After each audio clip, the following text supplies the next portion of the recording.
Chapter 4 is our first chapter in trigonometry, and section 1 introduces us or reintroduces us to angles and their measures. And specifically in this section, we're talking about the relationship between what we learned in the mathematical world and how we connect it to the physical world. So there are a lot of conversions in this section, and the first one that we are dealing with is going from decimal form, which we learned in math class, to what's called DMS, or degree minute second form, which is used in navigation. So number 3, we're going to start out with a problem that is in DMS form, and we want to change it back to decimal form. And the angle we're given is 118 degrees, 44 minutes, and 15 seconds. Now we're going to use our conversion factors to change it back. So we keep the degrees, so it's 118 degrees, and we have to convert our minutes back into degrees by using the fact that there are 60 minutes per 1 degree. So we're going to divide our 44 by 60. And then we're going to do the same thing with the seconds, knowing that there are 60 seconds in 1 minute and 60 minutes in 1 degree. So that's our conversion factor of 3600. So doing the division for those, when we divide 44 by 60 and 15 by 3600, we get 118 plus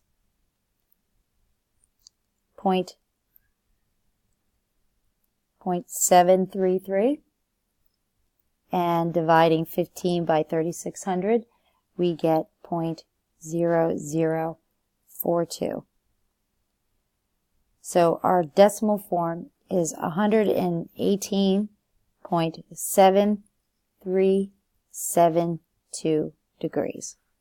Now for 5, we're going the other way. We're going to start with decimal form and go to DMS form. So the angle we're given is 21.2 degrees. And so we have the 21. And then we have to change the decimal part, this part, into minutes and then seconds. So what we do is we multiply this time by its conversion form. So 0.2 of a degree times the 60 minutes per 1 degree gives us 12. Now, if there was any decimal left, we take that decimal and again multiply that times 60 for 60 seconds per 1 minute. But because it comes out to be 12.0, there are no seconds in this. This angle becomes then, in DMS form, 21 degrees and 12 minutes. And you don't have to write 0 seconds. It's assumed that it is 0.